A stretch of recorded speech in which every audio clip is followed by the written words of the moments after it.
lost without your mother. She could always keep things together. I can't do that. Please don't send me away, Dad. Sweetheart, I don't want to make your life even more miserable than it already is. You should go and see Mum, you know, Dad. She's very lonely. Yeah. Oh, come on, Barbara, let me in. Piss off and leave me alone. Where am I meant to sleep tonight? Why aren't you in your cell? Didn't you hear the bell? I can't get in. What do you mean you can't get in? Who's in there? It's Barbara. She's barricaded herself in. Listen, Davidson, this is Miss Bennett. Barbara, I'll screw. You've got exactly 1 minute to open up this door and let me in. You try anything, Vera, and I'll set fire to this mattress and burn the whole place down, me included.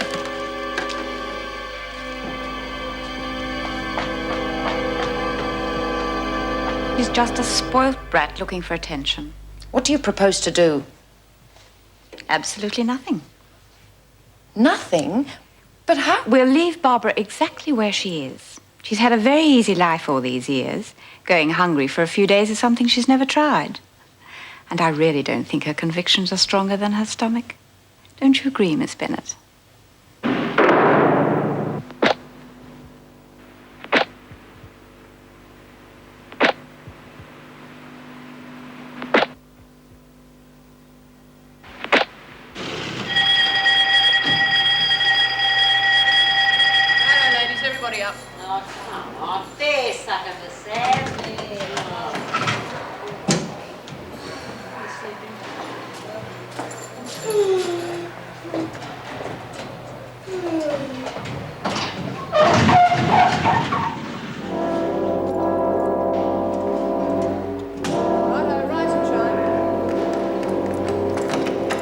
Bet you a pound to a brick that Barbie doesn't last one day in that cell.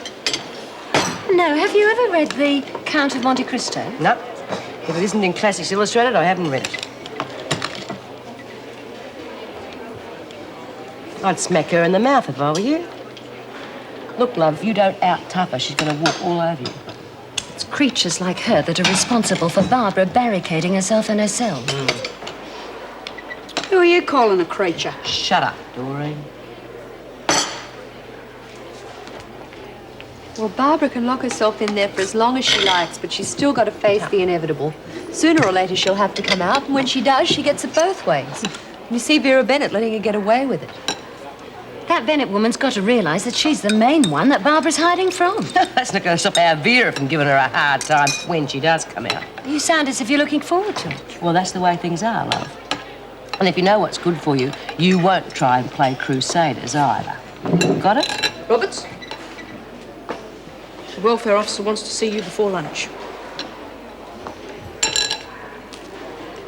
OK, so they're only factory jobs. But they are jobs. Well, I'm sure you've done the best you can. Better than best, Mr. Warner. Lynn's got a choice.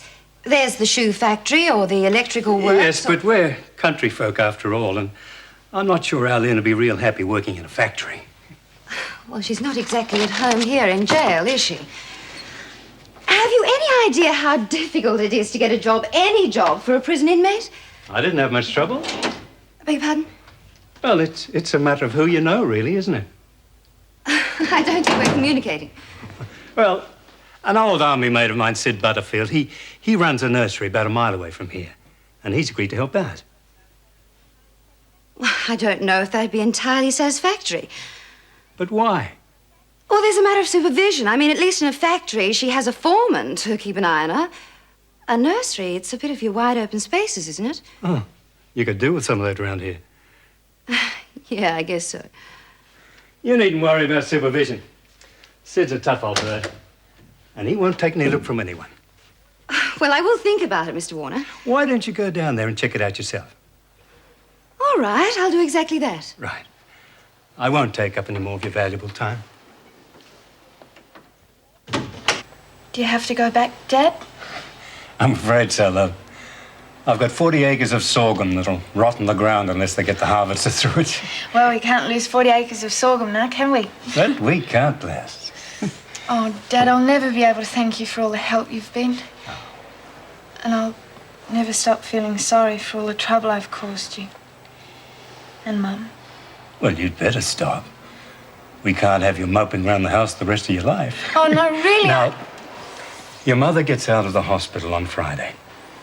And the doctor says she's really on the mend. Also, I spoke to that social worker you've got here about the job at Sid's place. Do you think she'll approve it? Oh, once she gets over having her nose put out of joint, I think she might. No, she's not too bad, really. So, well, that's it, isn't it, really? It? 12 months. 12 months out of my life for being an idiot, and then it'll all be over like a nightmare. And that's the way we want it to be. We've always stood by you, your mum and I. And we'll always be there, waiting.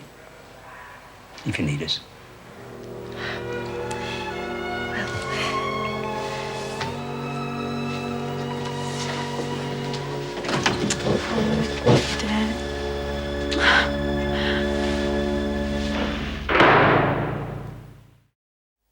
Well, it's all very well for you to say that, but I've never actually done anything. I find that hard to believe. A woman in your position doing nothing with her life. Well, I didn't want to go to university, and when I married Ken, I just wanted to make a nice, comfortable home for him.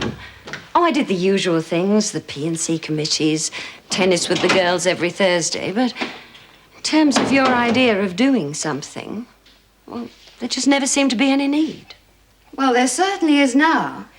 If you try and spend time in prison in that frame of mind, you'll just sink lower and lower. Is this your standard pep talk for the troops, Miss Vernon? Because if it is, I suggest you save it for someone far more deserving. Like who, for example? Well, you could try the governor's niece. Barbara Davidson. That poor child's locked herself in her cell because the other women are terrorizing the life out of her with the tacit approval of one of your prison officers. What do you mean, approval? Maybe I should say active encouragement. That's a very serious statement, Mrs. Roberts. It's meant to be. Would you come with me now and repeat exactly what you've told me to the governor? I've seen enough of life in here to know that that would be fatal. Or what if I go to her myself without mentioning you? That's entirely up to you, Miss Vernon. Well, all I know is that we've already had one suicide in this place, and the way things are going, we could have another. Barbara always was a difficult child, but I had no idea she'd hold out as long as this. Isn't there any way in which we can force our way in? Of course there is. If we want to run the risk of Barbara setting fire to herself and her room. Well, how else do you expect us to get her out of there? Don't you realize that every hour she's in there increases the contempt the other prisoners already have for us? They'll be saying that if you can't control your own family, what hope have you got of controlling a prison? Yes. What is it, Miss Vernon? We're in the middle of a most important discussion. It's about your niece, Mrs. Davidson. May I talk to you privately? Could you give us a couple of minutes, please? This had better be good. I don't know how good you'll think it is, but I can tell you why your niece is so terrified that she's had to barricade herself in for protection. What do you mean, protection? Precisely that. One of the women prisoners is deliberately terrorizing her. Well, I'll soon put a stop to that. I'll call together all the prison officers and I wouldn't do that, particularly as Officer Bennett is actively encouraging it. I presume you have proof of this. I most certainly have. May I ask where you're getting your information? Well, I can't tell you that. But if you talk to Doreen Anderson, you'll find out I'm right. Would you bring Doreen Anderson to my office at once, please? Geez, Mrs. Jackson, I didn't do nothing, and I'll get behind in the laundry. Well, the governor's more important than the laundry. You think you're tough, do you, Anderson? Eh? I beg your pardon, Mrs. Davidson. Oh, yeah. Beg your pardon, Mrs. Davidson. I said you think you're tough, don't you? Frankie was tough, wasn't she? And now she's dead. How many more people do you want to die before you stop this ridiculous masquerade? I never killed no one. It was that cop. Have you any idea of the damage you've caused? If Barbara goes ahead with her threat and sets fire to the cell, she could die. If she dies, it will be your fault. But it wasn't just me. They was all in it. All? Well, Bea and Lizzie and all the girls in the laundry, and Miss Bennett was there. She saw what was happening.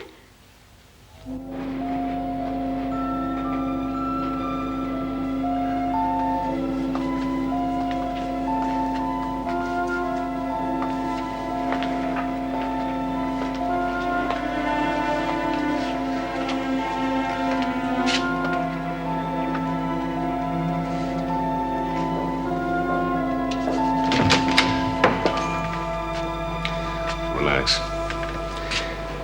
Look at me.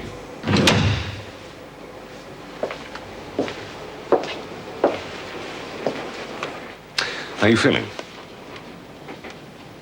You look just beautiful. Thank you. Funnily enough, I feel it too. It's amazing the difference between a uniform and real clothes. Beautiful, but vulnerable. Is that good? Oh, yes, for us it's just great. But you see and look sad at the jury, all right? I won't have to try very hard. You'll be all right. It's going to be pretty rough, isn't it? You'll be okay. How bad? The prosecution will try to convince the jury that you are a cold-blooded and deliberate murderess. And when I get to your side of the story, your husband's attitude to the baby, his being in your bed with another woman while you were having that child aborted, yes, it will be rough. The question is, can you take it? The Quin and Travers! The Quin and Travers! The Quin and Travers! Come on, Kerry. It's time.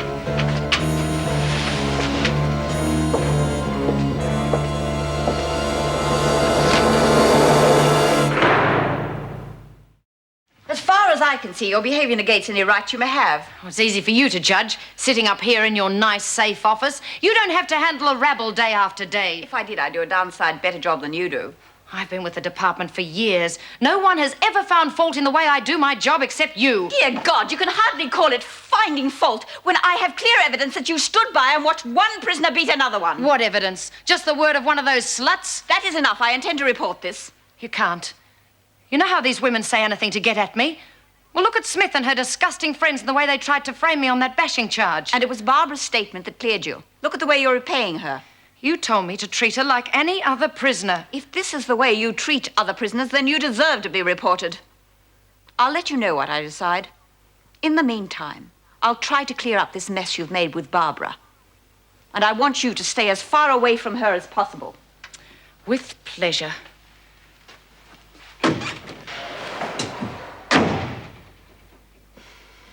You're not doing yourself any good, you know. How can you expect us to help when you won't even discuss it sensibly? Hey, Barbie, you're on the wrong side of the door, love. You know, beef. All these years I've been in prison, first time I ever seen a screw try to get into a cell. Haven't you got any work to do? Yeah. We came to get the dirty washing out of her cell. Move those women out of here. She won't even answer now. Leave me alone, please, mate. Now, come along. This is not a circus. What about me schedule? I mean, my... Now, just keep moving me. Oh.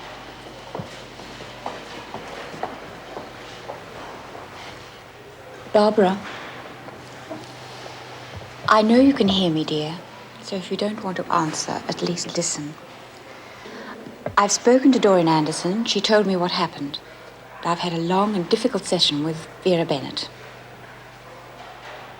Bet she was lying about me. Let's just say you won't have any more trouble with Officer Bennett. That I can guarantee you. I don't believe you. Now listen carefully, Barbara. In all the time we've known each other, have I ever lied to you?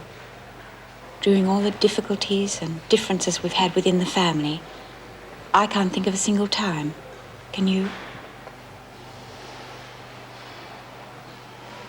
They'll tear me apart, Auntie. The other prisoners, they hate me.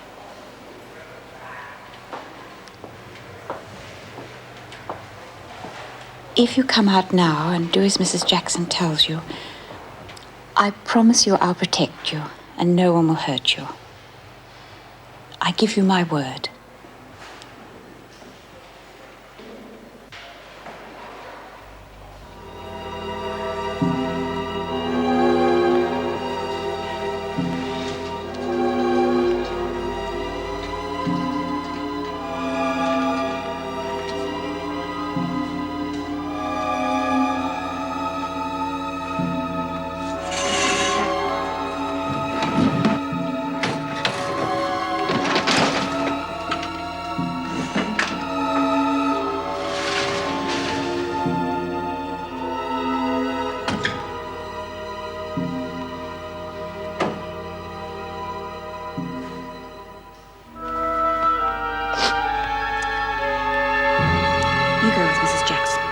She'll look after you.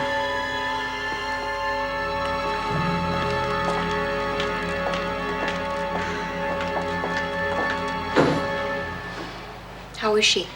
Well, I took her down to Dr. Miller. He's given her a sedative and she's resting there. Thank you. Would you like some coffee? Oh, thank you. Smells good. Come to any decision about Barbara? I think so. I intend to transfer her as soon as possible. Oh, that's a bit drastic, isn't it? You mean it's an admission of failure? No, I didn't say that. It is, in a way. She'd never get any peace with the other prisoners knowing of our relationship. And regardless of what I told her, I know damn well I can't protect her.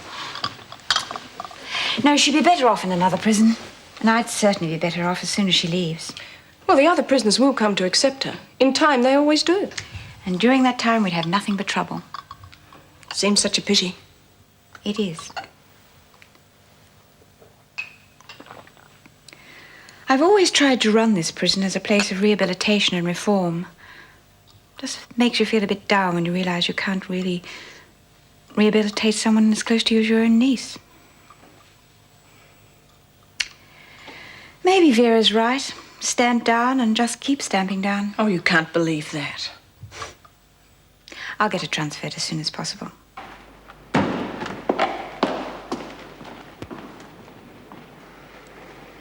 Old geezer's ulcers have had some rest this morning.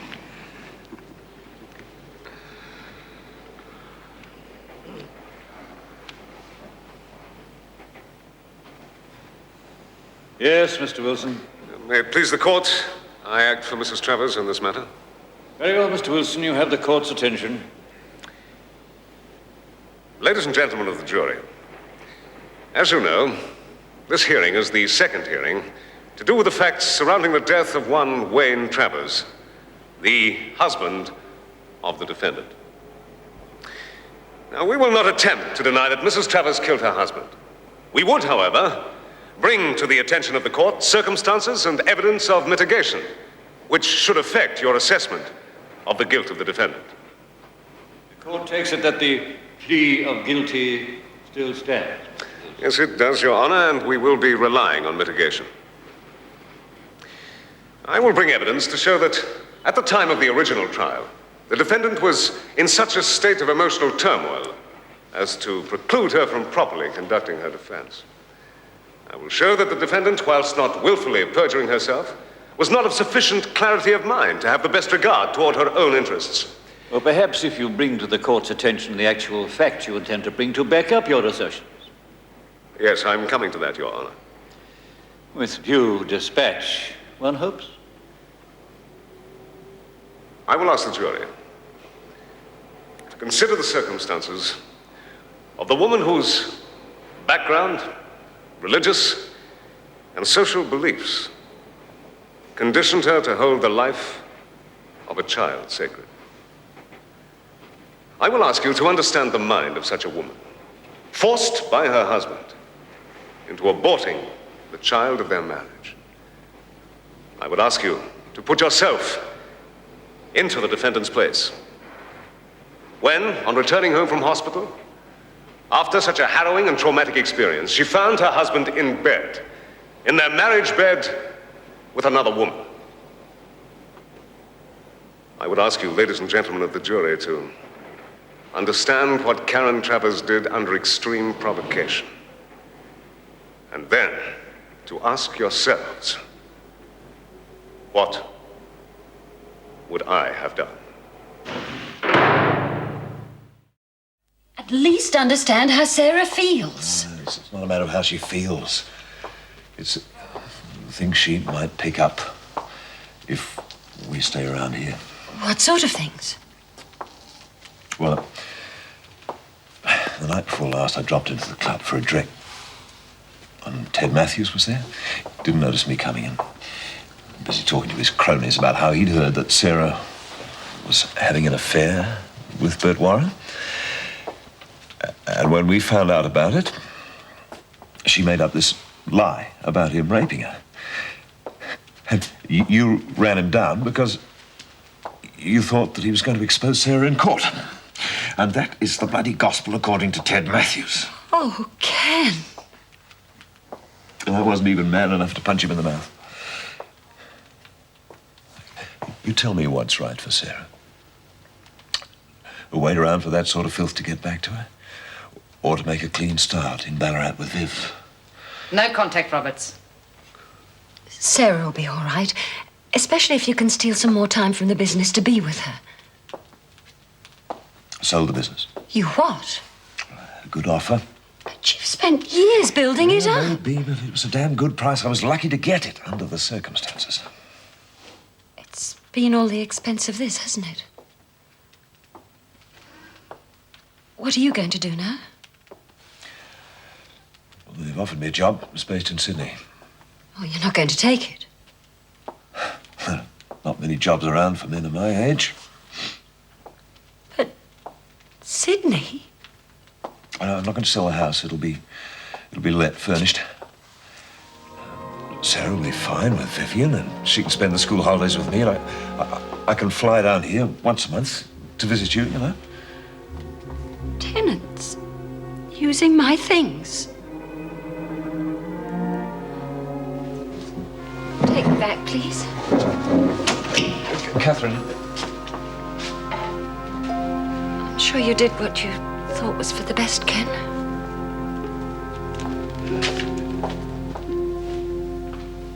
And nothing but the truth.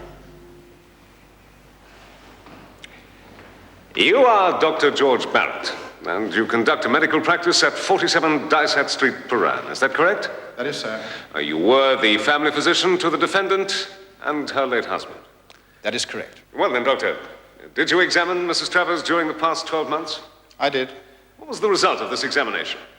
Mrs. Travers was pregnant. I see. And what was Mrs. Travers' reaction to this news? She was delighted. She had often told me how much she wanted a child. Oh, really, Your Honor?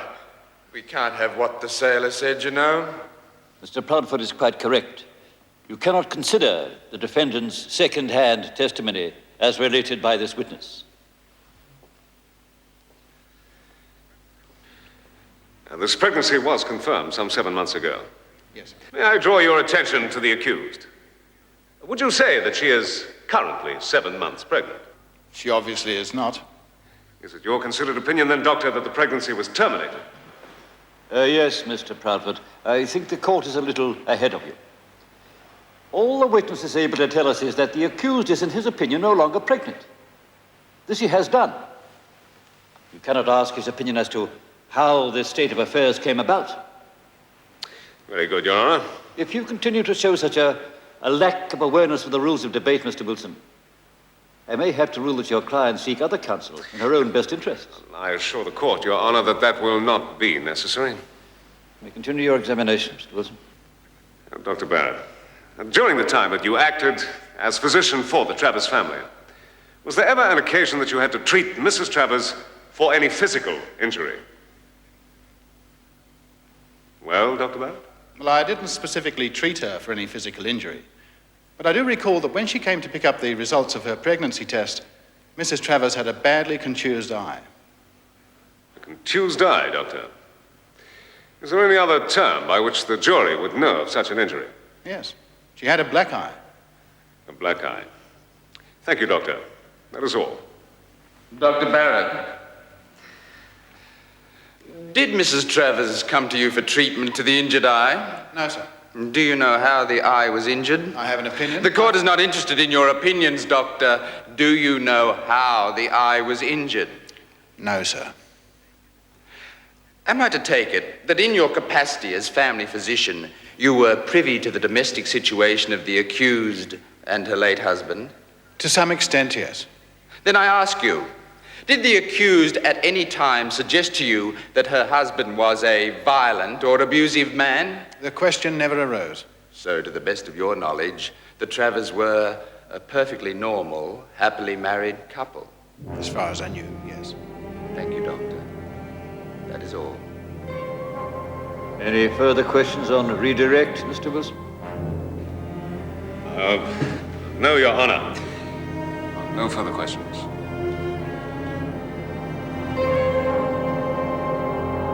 One driver's license, one leather purse,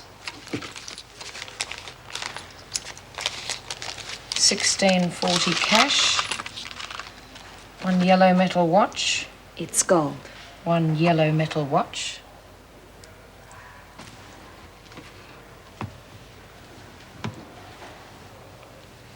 Well, goodbye. I shall come to visit you. Will it be the same as this place? Sign for your property, please.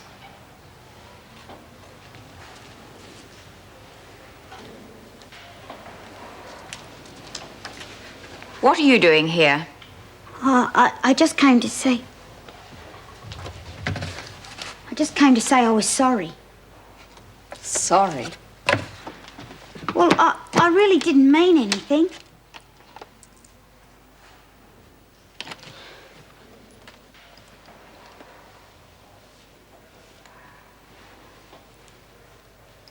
Sorry, Auntie. Out to the van.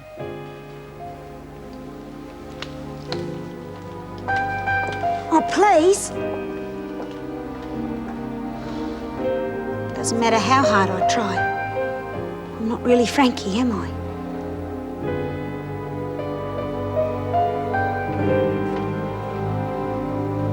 Oh, come on. Jeez, bloody cabbage again. Hey, how's it going, Perry Mason? Be quiet, Smith. I will not have this discussed until after the trial. Oh, poor old Vera. Can't stand it when the good guys are winning for a change. You killing them, love? Well, don't tell us all in one big rush, will you? I said I will not have this discussed. Vinegar tips. Anderson, up.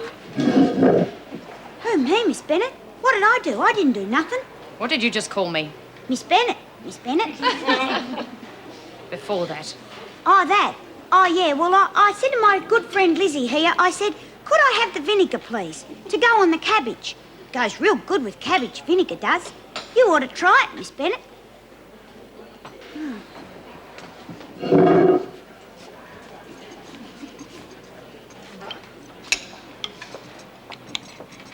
That fancy lawyer of yours delivering the goods? Hope he's doing more for you than did for Kate here. No, really, love. How is it going? Well, so far, not so good, Bea. Look, what are you trying to prove, love? 6 months you've been here and you haven't opened up to anyone. What do you reckon the odds are? Oh, don't you see, love? With your mum not at home and me having to sell up to pay for the trial, I've got to take what I can get and go to Sydney. Well, take me with you. I can't do that, love. Not to live in a one-bedroom company flat. Have you start a whole new education system in a new state? But I want to be with you. You will be, love. Every school holidays, I promise you. Ah, look. You've always liked it at Auntie Vivian's. And you and her kids get on like a house on fire. Look, can't you see, darling? I'm trying to give you the best I can.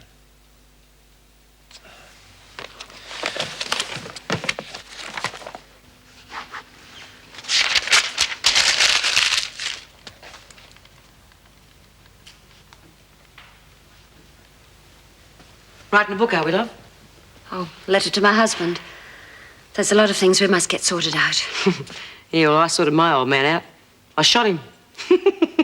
I will never forget the look on his face. What's the problem? Ken sold the business. He's moving up to Sydney, and he's put Sarah to stay with an aunt. It's just as if I'm standing in the middle of the world and watching it disintegrate. Typical bloody male. First sign of trouble, they piss off. Ken's never been the sort not to face things. Until the going gets tough, eh, love? Smith, get back to your own cell. Lights out in 5 minutes.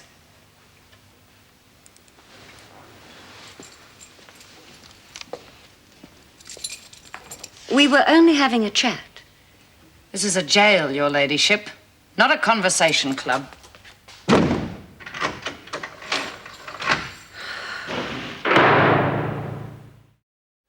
I just wonder if it's all really worth it. Yes, of course it is. All right, so we had a setback yesterday. But there's still a lot of shots to be fired in this battle before it's over. And we're going to win, aren't we? If you say so. Yes, I say so. And before we're finished, we'll have your sentence chopped right back. God, I hope so. I believe in you. So how about believing in yourself, huh? Oh, Mum. I wish you were out of here and things were the way they used to be. Darling. I feel such a fool. I told myself I wouldn't cry. All the way here I kept saying, you mustn't cry. You mustn't cry. Now I'm carrying on like an idiot. Darling, I think you better go now. But promise you'll come and see me often. I will. I promise I will. Oh, Mum. Why can't I just not want to happen? I don't know, darling. I don't know.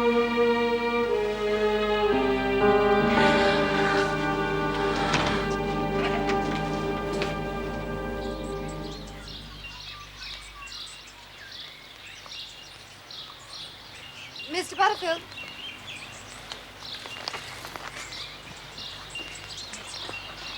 Hello. I'm Jean Vernon. Oh. From the prison? Yeah. Ted Warner told me all about you. Oh, well, I'll try not to be the monster you're expecting. Yeah, you'll be all right. It's just that I have to approve places of employment for those going out on work release. Well, yeah, I'm a pretty flighty character, been in business here for 20 years. Always pay me tax debt on the knocker. And I've been known right round the district here as somebody who pays net cash 30 days. If I was you, miss, I wouldn't trust me as far as I could kick me. Don't misunderstand me, Mr. Butterfield. What I'm really concerned about is the welfare of the prisoner. Oh. Well, that's comforting.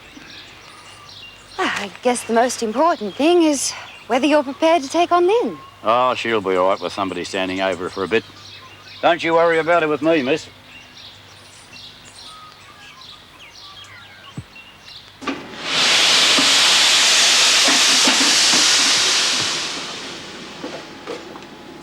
Oh, come on in, love, and join the workers. You both know Kate, don't you? Well, I've just had her promoted. You better be decent to her or bust both your heads. Got any smokes? Sure? Rack off, Doreen. And don't worry about her, love. She's only as tough as we'll ever be. You ever folded sheets? Yes, of course I have. Well, I would have thought you had servants to do that, seeing you're so rich. Oh, I'm not rich. Oh, here, get on the end of this. Not rich? Old Vinegar Tits is a bit of a stickler if they haven't even done right. It's awfully good of you taking me under your wing like this. No, think nothing of it. Makes me look good having a lady like you hanging around. You're really very kind under all that bluster, aren't you? Yeah, well, don't let it get round.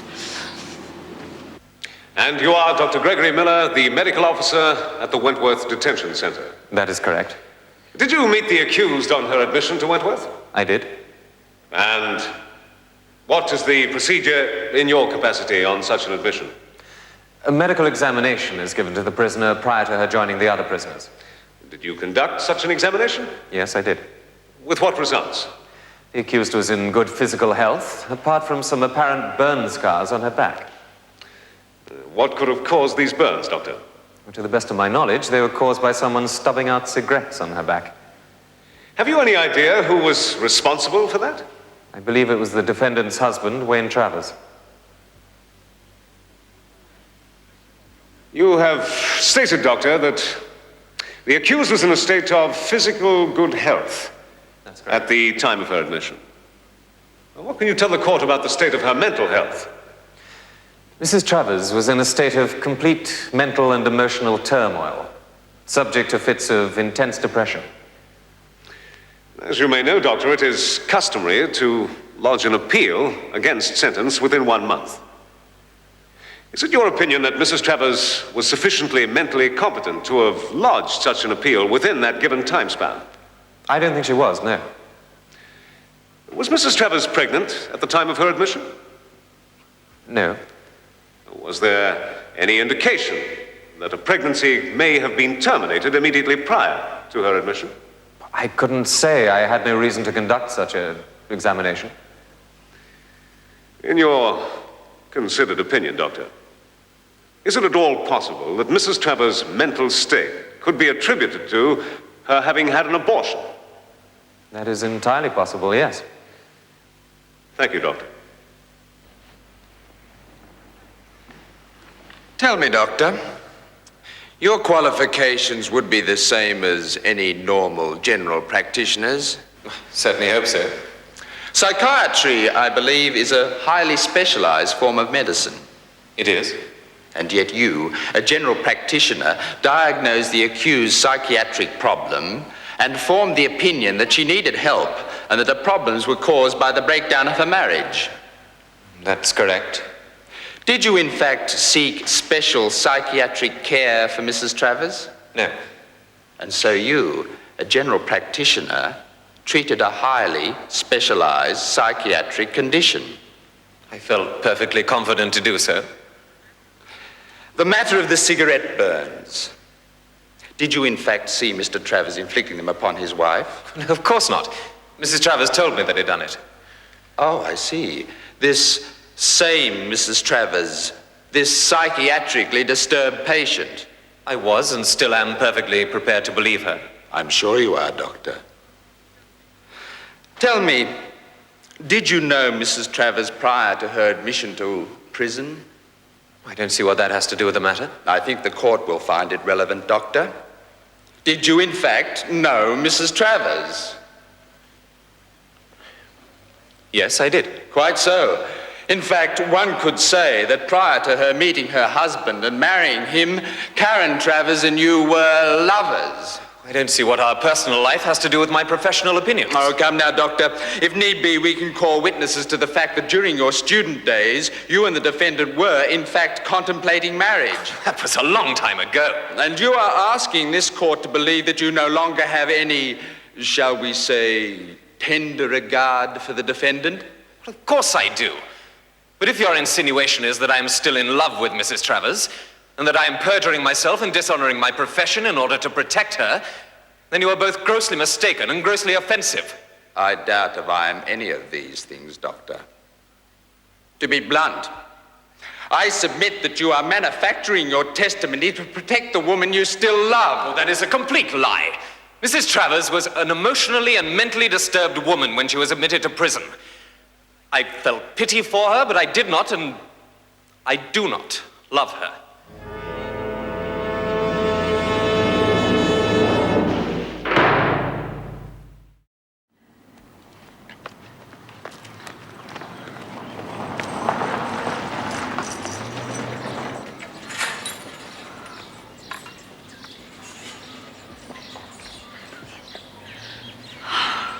Oh, it's so beautiful here, Miss Vernon. I know I'm going to be happy. I hope so, Lynn. Listen, what's he like, Mr. Butterfield? Oh, he's all right, I think.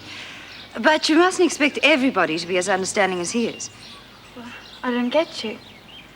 Well, you're going to meet other people here who may be a little bit prejudiced because you're a convicted criminal.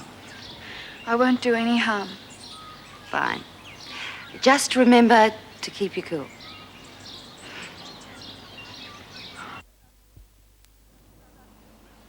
Mr. Butterfield. G'day, Miss Vernon. I'd like you to meet Lynn Warner. Hello, young Lenny. Hello. Here we are then, eh? Yep. I'm going to expect a fair bit from you, you know. I mean, anyone who comes to work here gets to work right on time and does a decent day's work for a decent day's pay, right? I don't keep any bludgers on staff. Oh, no, I wouldn't let you down, Mr. Butterfield, I promise. You know anything about plants? Oh, a bit. I worked in the garden at the prison. Let's see now. What are they and what's wrong with them?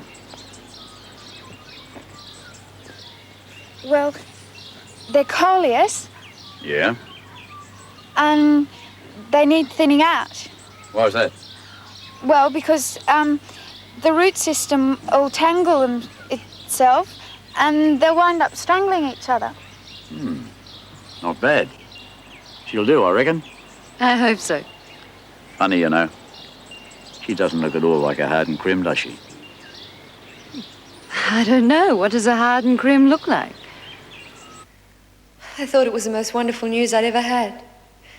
Can you tell us why it was such wonderful news? My husband and I had been drifting apart for months. I thought by having a child, we might be able to bring the marriage back together again. I see. And your husband, did he share your joy? No, he didn't. When I told him the news, he became angry, violent. He screamed at me, slapped me across the face. And that was the black eye to which Dr. Barrett referred in his earlier testimony. That's right. Yes. Mrs. Travers, was it unusual for your husband to beat you? Please, I'm afraid you'll have to answer for the stenographer. No, it wasn't unusual. He was very violent, very cruel. And yet, you stayed with him. I was married to him. Married in the church. Oh, yes, the church. Mrs. Travers, please, could you tell the court what happened when Father Byrne paid a visit to your home? Father Byrne came to see us after one of our arguments. I was terribly upset. He sat and talked to me for a couple of hours and told me that if I decided to have an abortion, in the eyes of God, I'd be committing murder.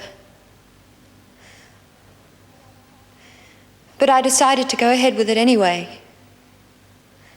It was the only way I could keep Wayne. I got the address of a clinic from a friend. I went there and terminated my pregnancy. It was horrible. As if they were removing some kind of unwanted growth. It hurt then. I think it'll hurt forever. After the clinic, you then went straight home. Yes. Could you tell us, please, what happened then?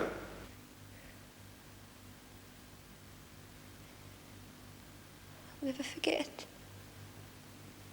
I felt so sick. I felt as if I was going to die. I walked in the front door, heard laughter upstairs. I went upstairs. I opened the door. I saw my husband in bed with another woman. And I went downstairs. And I sat down. I had to collect my thoughts. I saw a knife.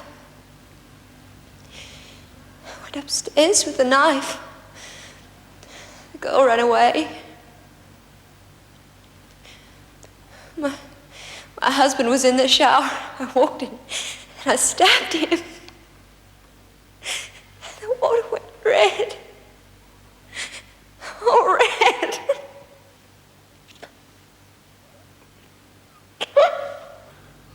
Your Honor, I have no more questions. But I would ask that the court adjourn at this stage. Mrs. Travers is naturally upset. That's reasonable, Mr. Wilson. Mr. Proudfoot, you have any objections? I have no objections, Your Honor. All stand. This honourable court now stands adjourned until 3 o'clock. God save the Queen. Very touching. The jury loved it. I wonder if they'll be as impressed when I've finished with her.